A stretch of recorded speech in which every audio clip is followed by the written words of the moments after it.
Hello, Oak Grove community, and welcome to week 24 in our morning meeting uh, sharing time today. I'm going to begin, as I often do, with a question. And that question is, have you ever said or done something that you hoped would help you or even help other people, but then actually what happens afterwards was it made things worse, that it didn't help you and it didn't help anybody else? Well, this morning, I want to listen along with you to a classical story by Hans Christian Andersen. And I'm not going to tell you the name of the story right now. I think you might recognize it, but we're going to listen to the story together. And then I'm going to make some points about some things that we can learn from the story. And I want you to be thinking about that as you listen. And if you're familiar with the story, I've heard this story before myself, of course, but I think that there is something to learn. So please sit through it and listen, and then I'll have a few discussion points at the end. So let me share my screen here and listen along. Not so long ago, there was an emperor who liked new clothes so much that he spent too much of his money on clothes so that he could always be elegantly dressed. He didn't care much about inspecting the soldiers, nor about going to the theater, nor about other events, unless he had something new to wear. He could change his gown 10 times a day, and still he would have plenty of new gowns to show off. One day, two swindlers entered the glorious city. No one noticed their appearance because so many people from all over the world came and went every day. They told everyone they met that they knew how to make the most beautiful, delicate, and amazing cloth that anyone had ever seen. The clothes they made, they claimed, were so fine that they were visible only to the most refined eye, and invisible to those who were unusually stupid. The emperor was excited to see the new cloth and paid the two swindlers a large amount to set up two looms. Then the tricksters asked for the finest gold and silk thread to be delivered. The emperor ordered it in, but little did he know that the packages of these expensive materials went right into the pockets of the swindlers. They pretended to work hard at the empty looms until late at night. Those weavers should be ready with the cloth, the emperor thought, and sent his first minister to check because he was unsure whether he would be able to see the fabrics. The emperor waited for his minister to come back with the news. The citizens of the city also couldn't wait to see whether the minister was stupid. The honest minister went to the weavers who were working all day at their empty looms. He couldn't believe his eyes when he saw the looms were empty and there was no fabric on any of them. I can't see anything at all, he thought to himself. But he bit his tongue because he was afraid to admit it and be shown to be stupid. Would you like to come nearer and see the amazing colors and the excellent pattern? They asked. The wise old man was speechless. He was too stupid to see the cloth. He wondered how that was possible. Of course, we know that he couldn't see anything because there was nothing to see. Tell us what you think of it. Isn't it beautiful? Asked one of the weavers. Oh, yes, it is, of course. The old minister was so shocked by the discovery that he was not fit to be a minister that he hurried to answer positively. What a pattern! What colors! The minister was looking at the empty looms. Thank you. We work really hard to achieve such excellence. The swindlers lied and asked for more silk and gold thread, which they would again steal. Sure, the minister said, and left the room mumbling, I'd better go quickly and tell the emperor how impressed I am with it. When he returned to the palace, the first minister had no other choice but to lie, because he was considered the wisest man in the kingdom after the emperor.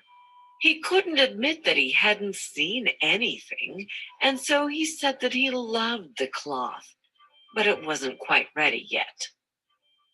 The emperor waited a couple more days before he sent another honest man to check upon the weaver's work. The man left and soon arrived, but the same thing happened to him that had happened to the minister. He gazed and he peered through the looms, but in vain. The looms were empty. Again, the two swindlers waited for the visitor's opinion, and again they asked, Isn't it lovely? And have you ever seen such beautiful patterns before? Until the poor nobleman had to nod his head in agreement. I don't think I am stupid, the man thought, but I don't see the clothes. That's strange. I can't let anyone find out, though. He praised the invisible fabric and stated that he was very happy with the beautiful colors and the unique pattern. To the emperor, he said, I couldn't believe my eyes. The whole town was talking about this splendid cloth, and the emperor wanted to see it for himself while it was still on the looms. Joined by a group of trusted men, among whom were the two who had been to the weavers before, he set out to see the two swindlers. He found them weaving with all their might, but without a thread in their looms. The two men who the emperor had sent before voiced their approval at once. So these two can see it and I can't? Thought the emperor. I can't see anything. This is terrible. And they see it. That's even more terrible, thought the emperor, and nodded in approval, afraid that he might be a fool himself. He even gave the two weavers the title Sir. Everyone else, following the emperor's advice, started admiring the great clothes, and some of the men advised his majesty to wear them on the day of the procession. The day of the procession came, and the swindlers announced that they had finished and that the emperor's new clothes were ready. His majesty arrived with his noblemen as soon as he heard the news. The two swindlers acted as if they were lifting clothes from the looms and presented the garments one by one. Here are the trousers, and this is the shirt, and finally the coat. They're so light that one would think he has nothing on, but that's why they are so exquisite. Everyone agreed, although they couldn't see anything, because there wasn't anything to be seen. If your majesty would like, we'll help you put on your new clothes, the swindlers said. The emperor took off his clothes, and the two men pretended to dress him and fasten the coat while he was looking at the mirror. When ready, the swindlers said that they have never seen anyone dressed more beautifully before. Magnificent! God, the fabric, the color! Noblemen on all sides were exclaiming. When he was all dressed up, the emperor took a last look of admiration in the mirror, and certain that his new clothes looked fantastic, he started the procession. Two noblemen reached for the floor to pick up his coat as if it was really there, and the procession started. Everyone in the streets was cheering and admiring the emperor's new clothes. Have you seen such lovely clothes before? Aren't they perfect for him? Although nobody could see the clothes. everyone was ashamed to admit it, for that would prove him a fool or unfit for his position. But he isn't wearing any clothes, a little child said. Oh, don't listen to him. He's a silly little boy, said the father of the child. But then another person who heard what the child said whispered to his friend, he has nothing on. And then a third person repeated his words, and soon the whole city was crying out, the emperor has no clothes on. The emperor has no clothes on. The emperor has no clothes on. The emperor trembled because he thought that the people might be telling the truth. Oh, well, the procession has got to go on, he thought, and kept on walking proudly in his underwear, while the nobleman carried his invisible coat.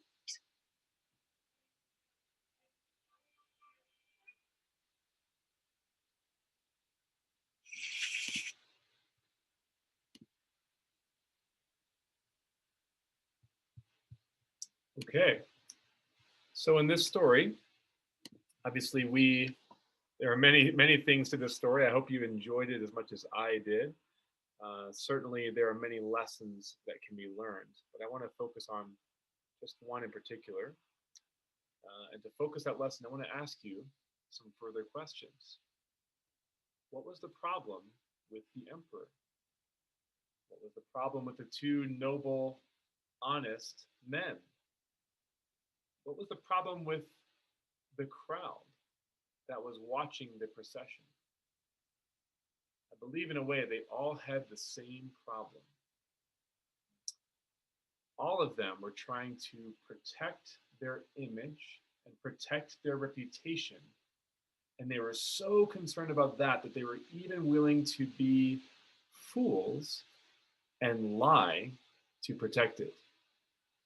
And it seemed like nothing was more important than that they were willing to even ignore reality that was in front of them. And that is unfortunately the truth about why we often lie. And in the passage that you guys are learning today, you're learning about the ones that you're memorizing this week, I should say, from Colossians 3. Now it's verses 9 through 10, and we see here Paul writing. And let me see if I can move this out of the way, get a better look here.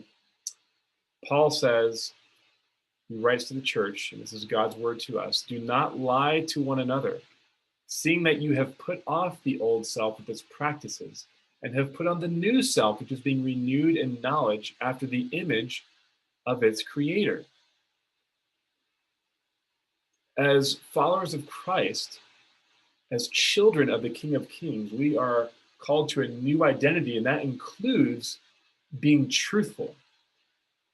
As you saw in the story, the problem that all of the people had, except for the child, I would say, was that they were more concerned with how others thought of them and their reputation and their image than what was true. And I would say that the problem in solving our lying problem, the solution isn't just to stop lying. The solution actually is that we need to start trusting. So it's not just to stop lying. Although we need to stop lying, we should not lie. But if we just focus on that outward behavior, it's kind of like I talked to you guys a couple weeks ago about looking at the lights on the dashboard. When we lie, it is an indicator on the surface of a deeper problem in our hearts, a problem of trust, a problem of who it is that we are actually living for, whose approval, whose words matter the most to us. Is it the people around us, or is it God's? And so this is the question for the Christian. This is why part of why we are called to stop lying, because we do not need to try to prove ourselves or cover up our reputation, even cover up our flaws. we can be truthful because we already have the approval of the Most High God that was won for us through the cross. And thinking of the cross, think about Jesus. He could have very easily, when he was on trial before the religious leaders, and they asked him, "Are you the Christ? Are you the Messiah?" Jesus was truthful, and he said, "Yes, it is as you say." And because of that, they they arrested him, and they brought him to be crucified. Had Jesus lied in that moment, had he not spoken the truth, maybe he would not have been crucified. But for Jesus, what he cared about the most was the approval of his Father and obeying his Father and doing what he knew was right and living by the truth, regardless of the cost. So how about you? When is it that you are tempted to lie? When was the last time maybe you didn't tell the whole truth? Why is it that you didn't tell the whole truth? What is it, or who is it that you are not trusting? Who is it that you are loving more? Or whose approval are you seeking in those moments? Consider these things. Talk about them with your parents. Talk about them with your teacher, your classmates. Most of all, talk about with the Lord and ask him to show you in your heart why he calls us to be truthful and that we do not have to hide or try to protect ourselves from the truth, that we can trust him to care for us. Have a wonderful week, and we'll see you next time. Thank you.